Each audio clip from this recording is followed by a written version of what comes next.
자, 안녕하세요 여러분. 반갑습니다. 한국사 시간입니다. 자, 이번 시간에는 4.19 혁명이 일어나다 부분에 대해서 배울 거예요. 교과서는 257쪽입니다. 자, 교과서 257쪽이고요. 자, 우리가 지난 시간까지는 어떤 내용에 대해서 배웠느냐. 자, 6.25 전쟁이 일어나고 나서 이승만 정부가 본인의 권력을 확고히 하기 위해서 다양한 개헌을 하게 됩니다. 그래서 다양한 개헌을 하게 됐다라고 내용을 배웠고요. 어떠한 개헌을 했냐라고 한다면 일단은 첫 번째로 발췌 개헌을 통해서 직선제로 바꾸게 됩니다. 대통령 직선제 개헌안을 통과시키고 본인이 제2대 대통령 선거에서 당선이 되게 돼요. 자, 근데 한 번 하니까 한 번 더 하고 싶잖아. 그래서 본인이 이 개헌 당시에 대통령에 한해서 연임 횟수 제한을 없앤다라는 내용의 개헌안을 제출을 합니다. 근데 처음에는 부결이 되었지만 한 번 더 투표를 하게 되면서 통과를 시키게 되는데 그때 4.4.5입의 논리를 활용을 했죠. 그래서 4.4.5입 개헌이라고 불리게 되는 개헌을 통해서요. 이승만이 제2대, 3대 대통령에 취임을 하게 됩니다. 자, 이런 식으로 부정선거를 통해서 혹은 자신의 권력을 이용해서 독재 정치를 이어나가게 됐던 이승만인데, 자, 그런 이승만의 부정부패에 계속 당하고만 있지 않았습니다. 시민들이 그때 당시에 이승만을 하야하게 되는 4.19 혁명이라고 하는 사건을 읽게 되는데 그 내용에 대해서 우리가 이번 시간에 살펴볼 거예요. 그래서 한번 살펴보도록 합시다. 자, 일단은 4.19 혁명의 배경에 대해서 알아봐야겠죠. 이승만 정권이 영원할 줄 알았지만 그렇지 못했어요. 그래서 이 4.19 혁명이 왜 일어나게 되었는지 같이 살펴보겠습니다. 자, 1950년대 이승만 정부의 부정부패가 굉장히 심해졌어요. 이게 가장 첫 번째 이유가 되겠죠. 첫 번째 배경으로는 이승만 정부의 부정부패입니다. 적당히 해먹었어야 되는데 너무 과하게 해먹었어, 그죠? 그래서 이런 이승만 정부의 부정부패가 시민들의 불만을 계속해서 이제 높이게 되었고요. 1960년에 3월 15일 정부 통령 선거가 실시가 되었는데 당시에 야당 대통령 후보였던 조병옥이라는 사람이 갑작스러운 사망을 하게 돼요. 그래서 이승만이 단독 후보로 출마를 하면서 당선이 확실시가 되었습니다. 자, 그런데 당선이 확실시 되었는데 왜 또 부정선거를 하게 되냐? 이 3.15 부정선거라고 하는. 자, 그 이유가 뭐냐면, 자, 이승만은 당시 고령이었어요. 이미 할아버지 80대예요. 언제든 죽어도 이상하지 않을 나이야.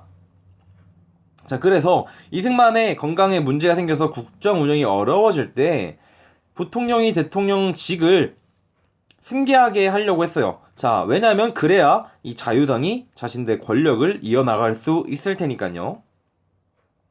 만약에 부통령이 이제 본인들의 당이 아닌 상대방 민주당이었어 봐요. 당시에 자유당과 민주당이 경쟁을 했는데 그러면 민주당의 부통령이 이제 대통령을 이어받게 되면은 본인들에게 굉장히 불리해지겠죠. 자, 그러니까 그런 것들을 방지하기 위해서 이기붕을 부통령으로 당선시키기 위해서 대대적인 부정선거를 벌이게 됩니다. 그래서 4.19 혁명의 배경으로는 가장 직접적인 배경으로는 3.15 부정선거가 있어요. 자, 근데 이때 당시에 3.15 부정선거가 어떻게 진행했냐면 우리 교과서 아래쪽에 나와 있는데 좀 심했어요. 자, 금전으로 매수해서 기권하게 만든 기권표 등을 그 지역 유권자의 4할 정도씩 만들었대. 그래서 투표 시작 전 자유당 후보한테 기표해서 투표함에 넣도록 했대요. 그러니까 투표를 시작하지도 않았는데 이 투표함을 열어봤더니 자유당 후보 즉 이기붕 이름을 써서 투표함에 넣어놨던 거야. 이제 그런 것들이 걸리게 되고요. 그리고 원래 이 투표라는 거는 비밀 투표를 해야 되죠. 비밀 선거를 해야 된단 말이야. 근데 유권자들을 3인조 혹은 5인조로 편성을 한 뒤에 기표한 투표용지에는 자유당 측 선거위원에게 제시하도록 했대요. 그리고 거기에 더 나아가서 민주당 측 참관인을 매수해서 투표 참관을 포기하게 하거나 그렇지 않을 때는 축출하겠다, 내쫓았다라는 거예요. 이 참관인은 선거가 공정하게 이루어지고 있나라고 그런 것들을 이제 감시하는 역할을 했는데, 그런 감시할 수 있는 참관인들조차 내쫓게 된 겁니다. 완전 대놓고 한 거예요, 부정선거를. 자, 이런 식으로 진행을 하니까 국민들이 굉장히 불만이 많았겠죠. 그래서 선거 당일에는 뭐 마산, 광주, 서울 등에서 부정선거 규탄 시위를 벌이게 됩니다. 물론 그 이전부터 이승만 정부에 대한 비판적인 움직임이 많았어요. 뭐 대전이라던가 아니면 뭐 대구라던가 이런 곳에서. 근데 이 부정선거가 계속해서 이제 부정선거가 실시가 되니까 선거 당일에도 이렇게 마산, 광주, 서울 등에서 부정선거 규탄 시위가 열리게 되었다. 자, 특히 마산에서는 시위 진압 과정에서 경찰의 발포로 수십 명이 죽거나 다쳐서 국회에서 조사단을 파견하기도 했대요. 근데 그러고 나서 얼마 뒤에 마산 시위 과정에서 실종되었던 김주열 학생이 최루탄을 맞고 숨진 채 바다에서 발견된 거예요. 자, 그러니까 이건 뭐냐면 최루탄이란 거는 이제 하늘에 이렇게 쏴가지고 여기서 터트리는 거야, 이렇게 뭉게뭉게. 그러면 그 아래에 있던 사람들이 이제 최루탄 가스를 맞고 막 고통스러워 해야 되는 건데, 이거를 하늘에 쏜 게 아니라 사람들을 향해 쏜 거예요. 자, 그래서 이 시위대에 있던 김주열이라는 학생이 그 최루탄을 맞고 파편이 눈에 박혀서 죽었는데, 그걸 또 몰래 숨기려고 바다에 던졌다가 그걸 걸리게 된 거예요. 그러니까 사람들이 굉장히 분노를 하게 됩니다. 그래서 마산 시민들의 분노가 폭발을 했는데, 그 와중에 또 정부는 시위의 배후에 공산주의 세력이 개입됐다라고 발표를 해요. 자, 그러니까 사람들이 더 이상은 이제 한계에 달한 거예요. 완전 폭발을 하게 된 거예요. 그래서 전국적으로 시위가 완전히 계속 확산이 되게 됩니다. 자, 그러고 난 후에는 어떻게 됐느냐, 이 전개 부분에서는 자, 4월 18일에 시위를 또 이제 서울에서 했는데, 서울에서 마치고 돌아가던 고려대 학생들이 정치폭력배의 습격을 받아서 다치는 사건이 일어났대요. 소위 말하는 정치 깡패죠. 이 대학생들, 이때 말하면 소위 엘리트층이에요. 이 사람들에게도 정치 깡패가 개입을 해서 완전히 폭력을 휘두른 거야. 자, 이런 것들이 알려지게 되니까 학생과 시민들이 완전히 분노를 해서요, 4월 19일 전국에서 대규모 시위를 전개를 하게 되고요. 이때 서울의 시위대가 대통령의 집무실에 있던 경무대로 향하자 경찰이 무차별적으로 총격을 가하기도 합니다. 자, 이렇게 이제 상황이 굉장히 급박하게 흘러가니까 이승만 정부가 계엄령을 선포를 하면서 본인의 권력을 지키려고 해요. 그런데 4월 15일 이 대학 교수들이 시위대를 지지하는 시국선언을 발표하게 되고요. 여기에 힘을 얻은 시민들이 밤새 시위를 벌이게 되면서 4월 26일 이승만은 국민의 요구를 받아들여서 사퇴를 하게 됩니다. 그래서 이러한 4월 4.19 혁명은 학생과 시민의 힘으로 독재 정권을 무너뜨린 민주주의 혁명이다. 그래서 이러한 4.19 혁명의 전개로는 학생과 시민이 주도했다라는 것과, 그리고 대학 교수들의 시국선언이 있었다 라는 것들이 특징이 될 수 있어요. 그래서 부패한 독재 정권을 무너뜨린 4.19 혁명이라고 해서 나와 있는데, 보면은 이 당시에 초등학생들도 참여를 했어요. 학생들이 참여를 했는데 초등학생부터, 우리가 지금 소위 말하는 잼민이들이죠. 잼민이들부터 중고등학교 그리고 대학교 학생들까지, 대학 교수들까지, 일반 시민들까지 모두가 참여한 이런 민주주의 혁명이었습니다. 그래서 뭐 중학생이 발표한 글, 서울대학교 대학생들이 발표한 글 이렇게 있으니까 한 번씩 읽어보면 될 것 같고요. 자, 다음 페이지 넘어가면, 자, 이렇게 이승만 정권이 물러나게 됩니다. 이승만 정권이 물러나게 되었어요. 자, 그 이후에 어쨌든 나라를 운영을 해야 되니까 그 위에 잠깐 등장했던 그 정부가 바로 이 허정의 과도정부예요. 과도정부. 이 과도정부는 그냥 징검다리 역할을 하는 정부였다 정도로 알면 됩니다. 한 정치체제에서 다른 정치 체제로 넘어가는 과정에서 임시로 구성됐던 정부예요. 4.19 혁명 이후의 사태를 수습하고자 만들었던 과도 정부고요. 자, 이 과도 정부가 양원제 국회 구성과 내각 책임제를 핵심으로 하는 헌법을 개정을 하게 됩니다. 그래서 이 헌법에 따라 뽑히게 된 게 바로 윤보선과 국무총리의 장면이었어요. 자, 그런데 우리가 원래 우리나라의 지도자를 얘기할 땐 대통령을 얘기하죠. 근데 이때는 내각의 형태였기 때문에 국무총리였던 장면을 더 중요시합니다. 지금 내각 책임제를 실시한 나라는 대표적으로 영국, 일본과 같은 섬나라들이 있죠. 그래서 이때 당시에 헌법을 개정을 하면서 우리가 내각 책임제를 실시했단 말이야. 그래서 이때 당시의 정부를 이제 장면 내각이라고 표현을 합니다. 장면 내각이 이때 등장을 하게 되는 거예요.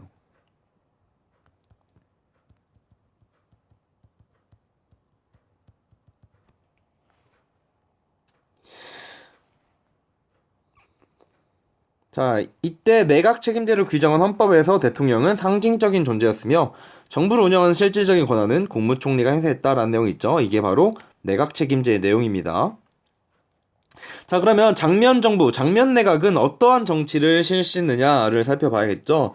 일단은 정치적으로는 지방자치제를 실시하게 됩니다. 정치적으로는 지방자치제를 실시해요. 그래서 시장과 도지사는 물론 면장과 면의원까지 주민이 직접 선출하는 지방자치제를 실시를 하게 되고요. 또한 원조 경제에서 벗어나 경제적 자립을 이루고자 경제개발 5개년 계획을 마련하게 됩니다. 이게 경제적으로 실시한 정책이에요. 그리고 도로와 교량 같은 것들을 건설을 해서 국토를 이제 균형 있게 발전시키자라고 하는 국토 건설 사업을 실시하게 됩니다. 그래서 정치 경제적으로는 지방자치제라든가 경제개발 5개년 계획이라든가 국토 건설 사업 같은 것들을 실시를 하는 모습을 보여줬던 게 장면 정부고요. 이때 장면 내각 당시에는 이 사회적으로 굉장히 많은 변화가 일어나요. 사회적으로는 이런 모습들이 등장을 하게 됩니다. 뭐냐면 자, 4.19 혁명 이후에 사회 각계층에서 그동안 억압되었던 민주화운동이 활발히 일어났대요. 자, 이승만 정부 때는 본인에게 반대하는 것들을 다 탄압하고 억압하고 다양한 의견을 내지 못하게 했던 독재 정부였죠. 자, 그런데 그런 독재 정부를 무너뜨리고 내각 책임제를 비교적 자유로운 장면 내각이 등장을 하게 된 거예요. 자, 그러니까 사람들이 굉장히 다양한 사상을 가지고 다양한 의견을 내기도 합니다.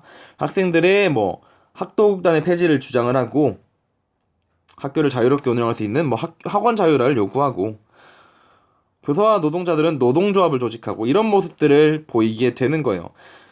거기에 더 나아가서 혁신 세력과 일부 학생들은 한반도 영세 중립화에 의한 통일이나 남북 협상에 의한 통일을 주장하게 됩니다. 그래서 이거를 이제 중립화 통일론이라고도 얘기를 해요. 중립화 통일론.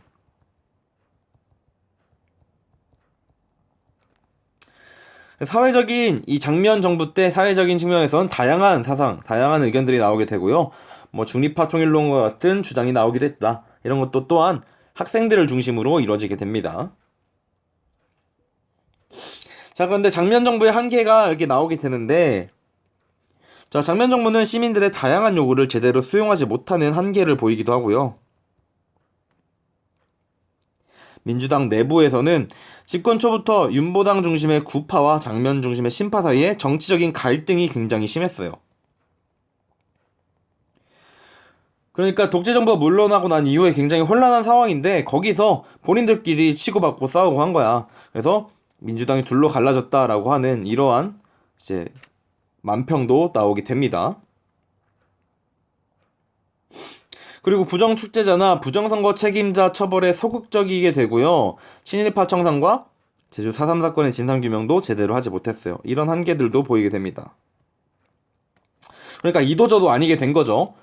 정말 적극적으로 주도해서 그 전 정부의 잘못들을 바로잡는 모습을 보였다면 시민들이 불만이 있지 않았을 텐데 그러지 못했다라고 하는 비판을 받게 됩니다. 그래서 뭐 오히려 새로운 친한 법률을 만들어서 민주화를 요구하는 시위나 시민운동을 억누르겠다라고 하는 한계들을 보이게 되는 게 바로 이 장면 정부예요. 여기 아래 나와 있는 내용은 우리가 선생님이 아까 얘기했던 뭐 중립화 통일론과 관련된 내용입니다. 그래서 한반도를 국제사회가 보장하는 영세 중립국을 만들자라고 하는 영세 중립화론, 중립화 통일론을 얘기하기도 하고요. 다른 하나는 외세의 간섭을 배격하고 남북 협상에 의한 우리 민족이 자주적 입장으로 통합을 하자, 통일을 하자라고 했던 평화통일론 혹은 남북협상론을 주장하기도 합니다. 그래서 4.19 혁명 직후에 통일운동은 이런 식으로 전개가 되었다.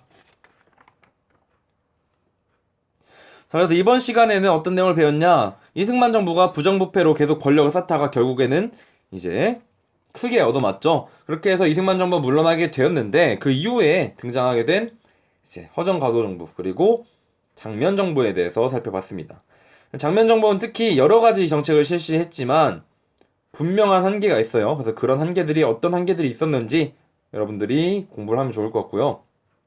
이번 시간에 배웠던 내용 우리가 학습지에서 채워 넣고 이번 시간 마무리 짓도록 하겠습니다. 자, 그럼 학습지로 넘어갈게요.